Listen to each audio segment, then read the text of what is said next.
Good afternoon, my name is Jose Suarez, and my presentation is on elderly care and student volunteering benefits. So for some background, when I first started my research inquiry process, I was already interested in the idea of housing. However, when doing some deeper research into this, I quickly found out that an important demographic in this was the elderly population. So when considering my own situation and doing further research on that elderly population, I quickly found out that volunteering played a key role in that living environment. And considering my own situation as a student, I decided to maybe flip it towards how it would potentially benefit me or in my own situation as a student. And because of that, I decided to flip the question to maybe how volunteering would affect students if they were to volunteer at the location. So to start, it's important to find some terms. So according to seniorliving.org, an assisted living facility is a living environment where the elderly population have access to personal as well as healthcare facilities. I would also like to quickly mention the importance of the high school demographic and why it's important. So in a 2024 US Census, it was found that 75.7 million people above the age of 16 years old volunteer. Now, this would be important for high schoolers as the age ranges from 14 to 18 years old. So that would mean that a good portion of that population would actually fit into the 75.7 million people who volunteer. I would also like to quickly mention my foundational source, which acted as the backbone of my entire research project. And this was a study titled Amplifying Student Learning Through Volunteering. And this was conducted by McFarland and Smeen. And the main idea was trying to find out how volunteering at a literature festival benefited or affected students. And in this study, they used a phenomenographic research method, which uses collective experiences from participants in order to come to new conclusions or understandings. In addition, they also used an interview-based research method in order to gain a broader understanding of what the students' experiences were like. That study, along with other studies that are shown in my literature review, would lead me to my research gap, which is that there was a locational gap. As while doing research, I found that there was a lot of information on how volunteering affected students.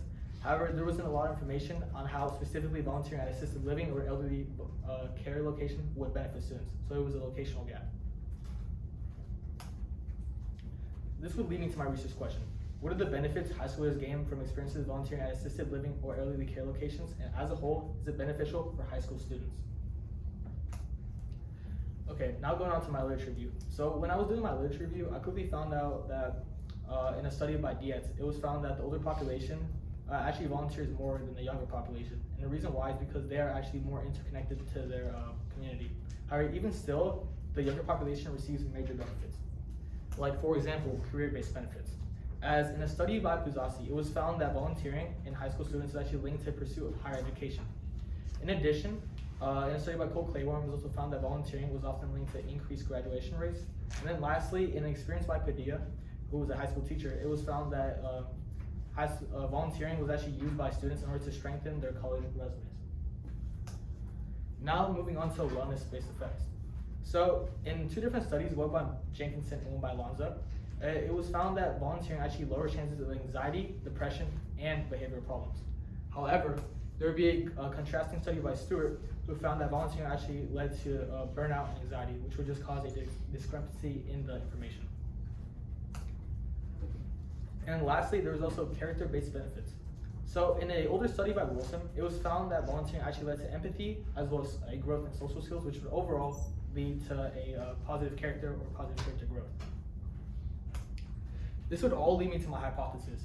And my hypothesis would be that volunteering at assisted living or elderly care location would result in similar wellness-based effects as well as character-based effects, because at its core, volunteering at assisted living or elderly care location is still volunteering.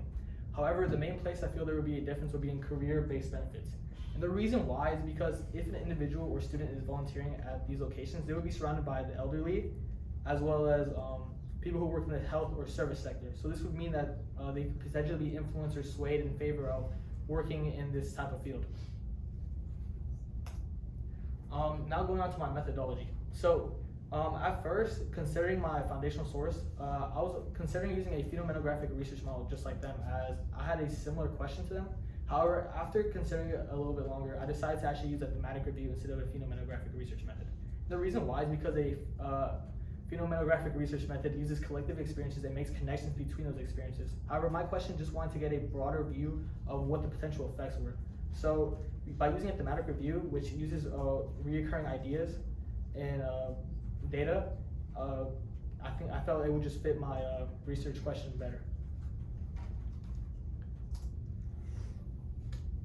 In addition, similarly to my foundational source, I also use interviews, and the reason why is because this would give me more experience-based responses, which were open-ended, and it just would allow me to get a bigger understanding or a broader view of what an individual's experience was at the volunteer location. In addition, I also like to quickly mention that my interview questions were broken up into 5 different categories, and this was done in order to ensure that a broader understanding or a whole view of an individual's experience was gained. And these were context-based questions, personal growth-based questions, social-based questions, career-based questions, and lastly, summer-based questions. In addition, I would also like to quickly mention the target population, and this was of course high school students, and in particular it had to be high school students who volunteered or had an experience volunteering at assisted living or other care locations, and this was just done to ensure that my question has to be answered because it could not be answered if the students had not conducted volunteer work at that location. Now going on to the procedure I took in order to gain my participants. So my procedure actually began in my AP research classroom, and it was with a shared document which presented which students who were conducting either interviews or surveys used. And this document was used in order to try and get participants for their survey. However, the way I got participants was a little different, as I actually had students or peers in my class who actually reached out after seeing my research and noted that they actually fit the criteria to be part of my sample. So because of this, I was actually able to get a total of 4 starting students, 3 of them which were in the National Honor Society, which is a volunteer group, and 1 of them which was an outside volunteer group. And through the use of snowball sampling, they were actually able to spread my study to other peers who had done work either through the NHS or through other ways at the assisted living or other care locations. And this led me to a total of 10 participants. I would also like to quickly mention ethics and security. So in my study, parental consent forms were distributed prior to a student's interview, and this was just to ensure that I had permission, parental consent in order to actually ethically conduct the interview. In addition, it was also explicitly stated that participants can end the interview at any choice, at any moment in time, and this was just to make sure that they had full control. And lastly, aliases and code names were actually using the coding and deciphering of the raw data, and this was just to ensure that anonymity was kept for the students. Some method limitations I would like to mention would be that there was primarily a lot of students that were actually part of the sample were from the National Honor Society, and this could be a limitation, as that would mean that their experiences may be a little bit similar, and it might cause like a recurring pattern in the data, and it may be a little different if the students weren't all from the National Honor Society, maybe from different volunteer groups. In addition, there's also a choice between in-person interviews versus virtual interviews, and the reason why this could be a limitation is because virtual interviews can be considered less interconnected to actually face-to-face interviews, so that could be a potential limitation in the data. Now moving on to data analysis. So after getting the raw data from the interviews, a full read of the transcripts is conducted, and while doing a full read of the transcripts, overarching themes or ideas were made, which were just often recurring. And from those overarching ideas, they were actually split into smaller sub-themes. And this is an example of the table used to decipher the 3 overarching themes. So as shown here, there would be the overarching theme as well as the following subtopics or sub-themes that make up the overarching theme, the questions involved in those subtopics, and then quotes that would back up the subtopics, and then lastly, how the subtopic related to making the overall theme. This would lead me to my first overarching theme, which would be communication and social skills. So in the interview process, many students discussed how they were able to interact with a new group of people, which would be the elderly population, as well as people with Alzheimer's and people with memory loss. In addition, they also mentioned social adaptability, which would fall under communication and social skills, as the elderly population, like students talked about how they were a little bit slower and kind of hard to understand, so that just meant they had to adapt to those social settings. In addition, social patience, which kind of goes with social adaptability, was also a sub-topic, as mentioned prior. The elderly population talks slower, aren't able to maneuver as quickly, etc. So that would lead to social patience. And lastly, social confidence, as some participants actually mentioned that they were actually unfamiliar with the elderly population. So because of this, they actually gained a new self-confidence when actually talking to this specific demographic and just talking to people in general. And some similarities it would have with my literature review would be the growth in interpersonal skills, social confidence, and social capital, which is the ability to interact with others. However, the main difference with my literature review would be in a study by Gian Sparco and Matsui, which is an Italian study. And the main difference would be that in my study, there was mention of elderly socialization, as participants mainly interacted with the elderly. However, in these studies, with the growth in interpersonal and social confidence, it was mainly with just other people, not specifically the elderly population. This would lead me to my second theme, which would be future goals and career plans. And the sub-themes that made up this overarching theme would be career affirmation, career direction, and academic changes. So throughout the interview process, many students actually mentioned that they were already interested in the idea of health or medicine. So because of this, because of the experience, they mentioned how they actually considered, it actually affirmed or confirmed that they want to do something in medicine or health in the future. However, it also caused career redirection, as some students mentioned how they actually didn't want to, they wanted to work in the medical field. However, they definitely did not want to do it with the elderly because of the struggles they face and the problems they had to overcome when facing them. And lastly, academic changes was also mentioned, as we actually had some participants who mentioned that they actually decided to change their career or change their major in university because of the experience. Now, some similarities with my literature review would be that there is definitely talks of academic advancement, career affirmation, and workplace readiness. However, the main difference would be that the career advancement or career affirmation was specifically tied towards the medical and health industry, as many students, that's what they talked about, they affirmed their career in medicine or health, while students in the literature review affirmed their careers for academic advancement and just other types of unspecified careers. This will lead me to my last overarching theme, which would be judgment and perception of groups. And this was made up of three sub-themes, which would be compassion, empathy, concept of aging, and lastly, attitude towards groups. So during the interview process, again, students reported that they actually had a growth of compassion, empathy, as they after the experience, they acknowledged that the elderly weren't just elderly, they were actually their own people, and because they actually got to the elderly interacted with them and discuss stories about them and what they went through their lives. So because of this, they actually gained compassion and empathy for what they went through. In addition, some students reported how they were unfamiliar with the elderly population, so they were actually unfamiliar with the concept of aging. I had one participant mention how their grandparents lived far away, so they didn't really have the opportunity to interact with many elderly people and really see the concept of aging. However, through the experience, they were able to see how people age and what it looked like to be older. And lastly, attitude towards groups was also an effect, as some students mentioned how they had gained respect for the elderly after the experience. Some similarities I had with my literature review would be that there was an increase in empathy, understanding of aging, and lastly, attitude towards groups. However, the main difference would be that in a study by Blomer, it was actually a research study seeing how volunteering at a hospital for students would affect them. And they found that students were actually able to get a better grasp of what it looked like to come to the end of one's life. However, in my study, there was definitely the specification of elderly and people with memory loss, while in their study, it was more just people in general.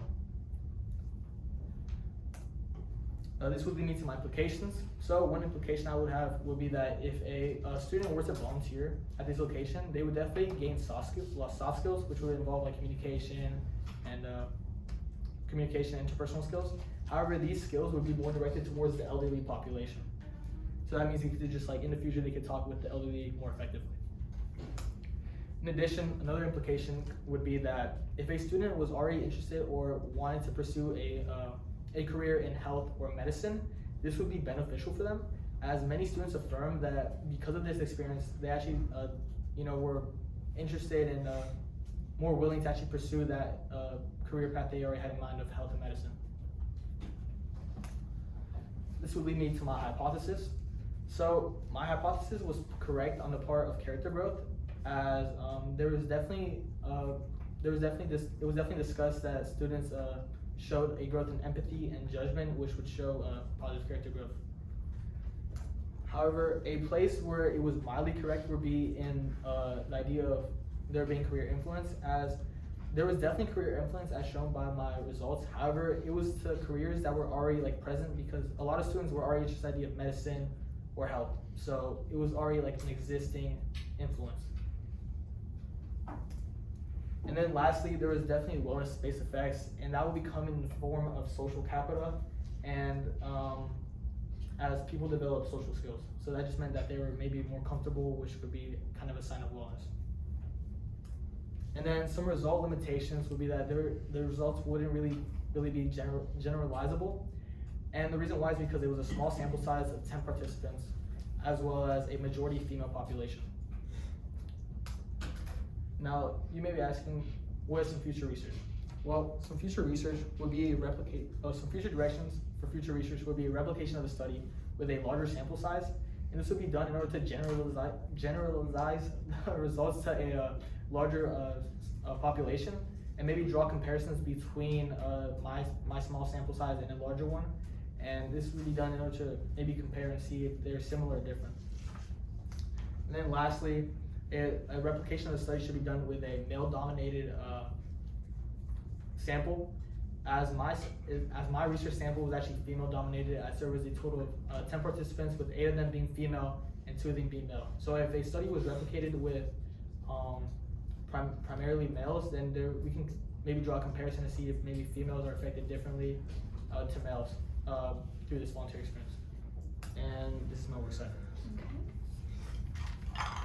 For your first question, how did your initial exploration of the scholarly conversation lead to your final research question? So the initial conversation I had was, as stated prior in my presentation, was around the idea of housing. And through housing, after doing some research on housing, I came across like the specific demographic of the elderly. And because of the elderly like specific demographic and doing further research on that topic, I came across that volunteering actually played a large role in that living environment. And because of this, it actually led me to my final research question or inquiry idea I had, which was how volunteering would affect students if they were to volunteer at the location. So basically, housing in general led to how volunteering at a specific housing environment would affect students. Thank you for your presentation. How does your new understanding address a gap in a scholarly conversation? Can you repeat the question? Sure.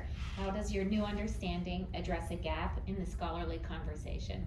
So my new understanding would address the gap that my study would address would be that there was a lack of information on how volunteering specifically at elderly care or assisted living facility affected or benefited students, as there was already a lot of research on how volunteering affected students in general. However, my study addressed the gap, the locational gap. So basically, through my study, people were able to find out how volunteering at that specific location would benefit or affect high school students. And that came in the way of finding out that volunteering at the location would be beneficial for people in the medicine or health specification who are looking to get into that field, as a lot of students actually affirm their choice in that career path because of this. If you could, excuse me, if you could revisit your research process, what would you do differently and why? If I could revisit my research process, I think I would maybe ensure that I had a equal amount of female and male participants, as after like conducting all my research and getting my final sample and interviews, I found out that there was a large majority of the participants were actually female and not males. So this would limit my the results and implications I can make, as it would be more garnered towards, I guess, females and not males, and would be representative of a larger population, or I guess sexes.